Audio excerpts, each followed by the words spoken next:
比你平时穿龙袍有意思多了。你看看。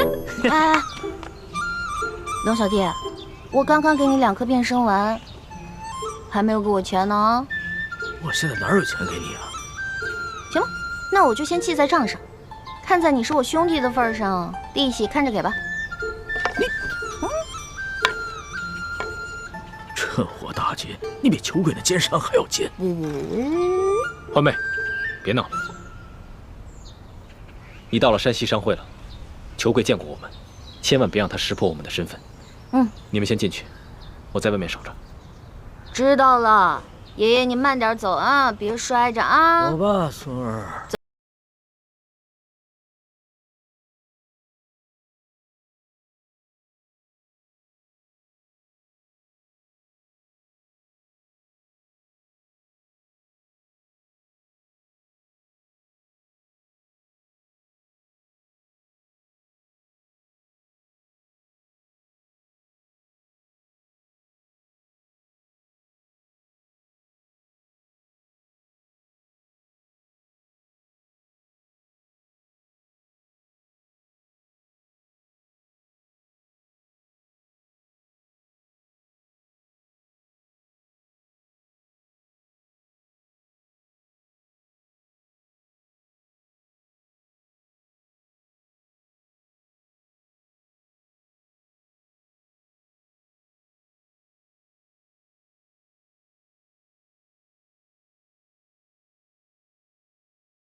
分给灾民。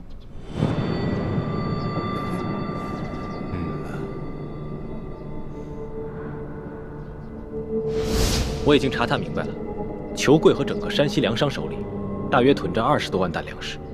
朝廷调拨的30万担赈灾粮，真正分到灾民手里的，不到1/3，剩下的2/3都被他们官商勾结，给私吞了。所以这20多万担粮食也得等索大人调兵回来，把刘德昭抓住以后再发给灾民。目前我们就先结一部分发给灾民，让他们支撑到索大人回来以后就行了。眼下城中有1万灾民，离索额图调兵回来之日还有10日左右。若每日每人按1升粮食算的话，10日便是1斗，1万灾民就是1万斗，折合下来便是1000担粮。1000担相当于12万5千斤。我跟易欢再加上随行的侍卫，无论如何也没办法在这么短的时间内把这么多的粮食从裘贵的庄园里偷运出来，所以就只剩下一个办法。什么办法？论到这种勾当，你们兄妹俩肯定比我这个当皇帝的有经验多了。龙小弟，你这句话里有骨头，话里有话啊！咱们先说好了，之前的事呢，你要既往不咎；这次的事，是我们奉旨行事，你不许秋后算账。我自然是开玩笑的，我金口玉言说过的话岂会反悔？什么办法？快说吧。既然不能偷，也没有办法从外地运过来，那么就只剩下一个法子：买。嗨，老板，您有这份善心，那是大喜事啊！裘某和兄弟们也都敬佩得很，对吧？是啊。只是，您祖孙2位可知现在山西粮价的行情吗？每斗米2000钱，1担米呢20两银子，所以这1000担米就是2万两银子。我说对了吗？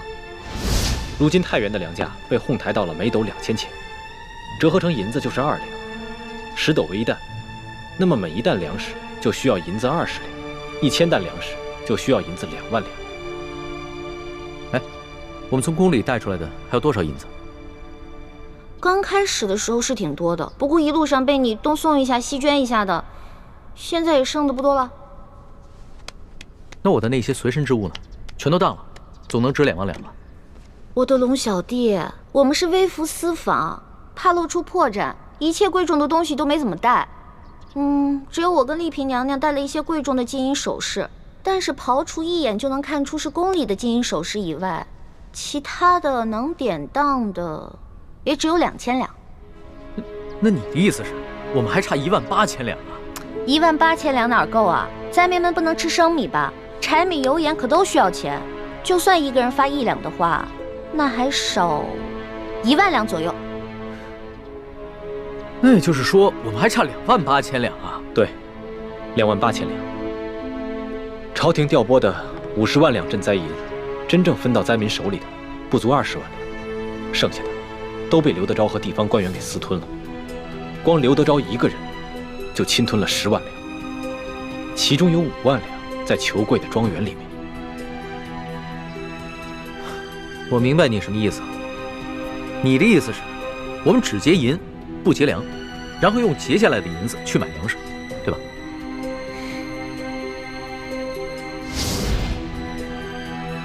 艾老板，裘某还要问一句：你真愿意花2万两银子给那些灾民吗？没错，只要能治好我爷爷的病，再多的钱我都愿意出。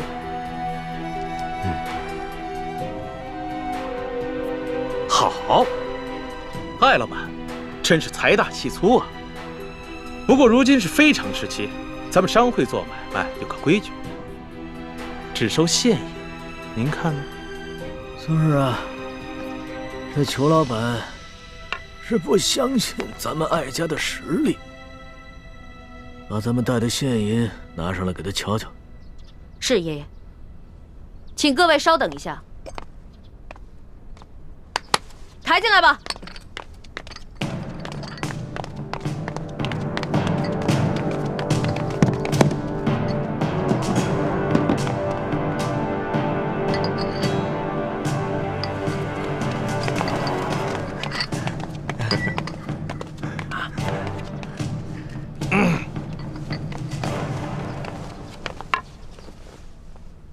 这里是2000定银，明天早上，在这个地方，一手交钱，一手交粮，如何呀？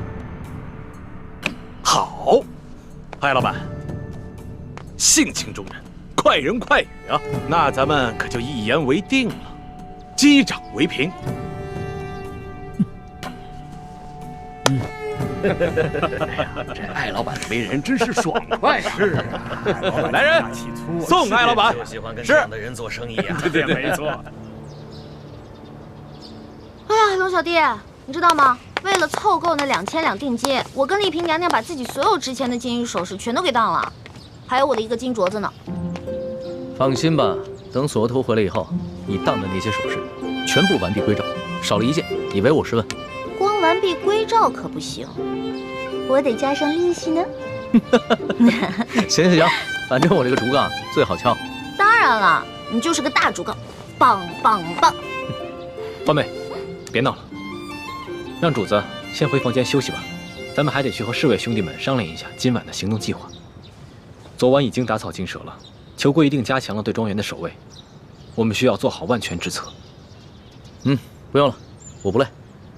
我跟你们一起好好谋划谋划。今天晚上啊，这个行动我一起参与。陆小弟，你之前不是开玩笑啊？你真的要跟我们一起打劫官府啊？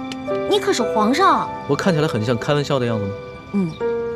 皇上，这样太危险了。危险？我自幼父母双亡，8岁登基，哪一天不是在危险之中度过的？就像上次擒拿鳌拜一样，那不也是在冒险吗？其实我跟你们一样，也渴望冒险，渴望刺激，只不过身在禁宫不得自由罢了。再说了，这一回可能是我这辈子唯一一次当侠盗的机会，我可不能就这么错过。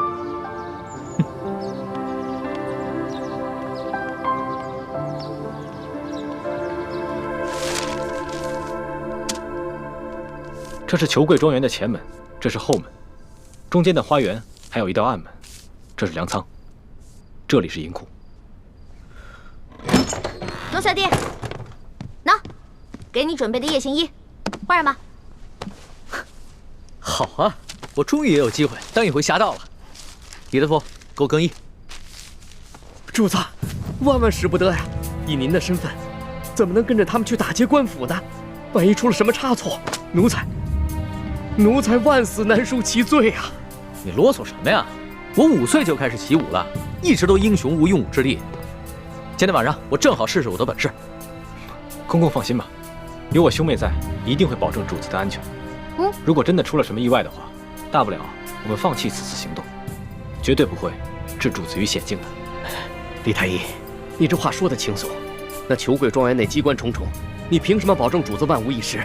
再说了，要是给太皇太后知道了，你们居然怂恿皇上打劫官府，而我又未能劝阻，那咱们所有人都要人头落地。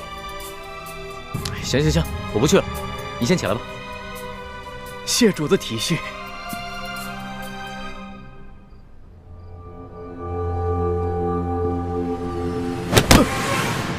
得罪了李公公。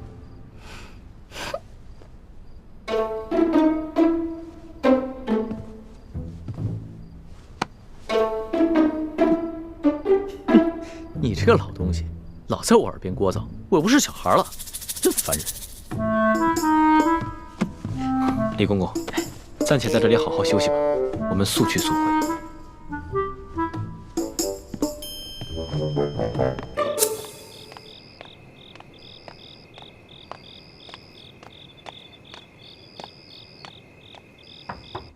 小姐，老奴给你炖了一碗燕窝。哦，我现在不想吃，我有些不舒服，要歇息了。啊，小姐，你哪里不舒服？要不要老奴帮你找一个郎中给您看看？不必了，我就是身子有些乏，睡一觉就好了。哦，那小姐，您先歇着吧，老奴明儿一早再来看你。老奴先行告退了。你下去吧。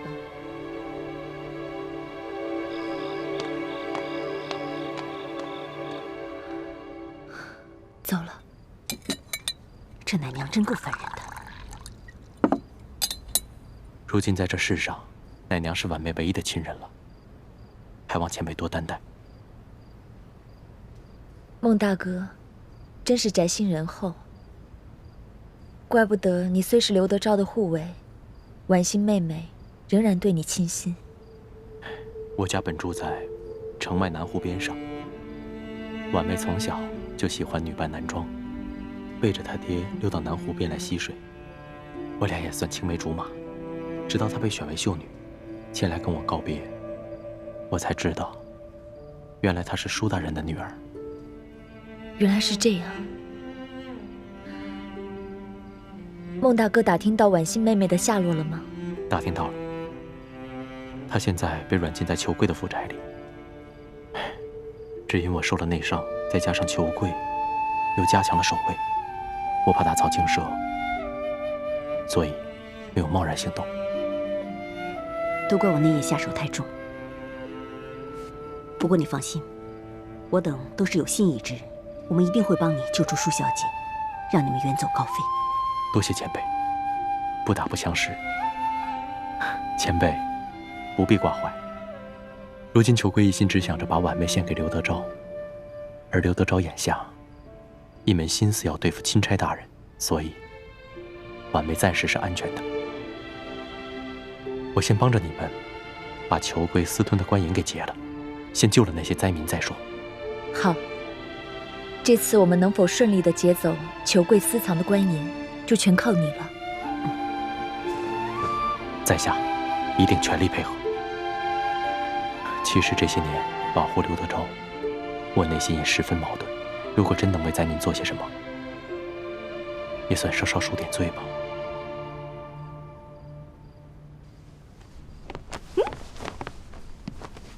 哇，陆小弟，你穿上这身衣服太逗了，比你平时穿龙袍有意思多了。你看看，是吧？我也觉得挺新鲜的。哎呀，得亏索大人不在，要是他在的话，非得被吓得屁滚尿流的，肯定不让咱们去冒险。哎，那个金蚕背心穿了吗？没有。你为什么不穿啊？你要是不穿的话，我不带你去啊。我骗你的，老大吩咐小弟的话，小弟怎么能不听呢？不信你摸摸。真的穿了？别摸那儿痒。还真穿了，好吧，那我们带你去。你知道吗？这次你亲自出马，可是我们比平时紧张的10倍还不止呢。我也是从小练武到大的，虽然武功呢没有你哥哥好，但跟你比起来差不多。吹牛！主子，臣得再提醒一遍，这抢劫官银可不是儿戏，臣会尽量保护主子的安全。但是如果真的发生什么意外的话，主子切不可恋战，必须在臣的掩护之下尽快撤离。你放心吧，我虽然喜欢冒险，但也不想当一个被当盗贼拿住，再被砍掉脑袋的窝囊废皇帝。哼，这样吧，到了那儿全听你的吩咐。好，为确保万无一失，还请主子把裘贵庄园的机关设计图和地形图再熟悉一点。好，出发吧。这个龙小弟平时挺老成的，今天这么任性，难道是受了我的影响？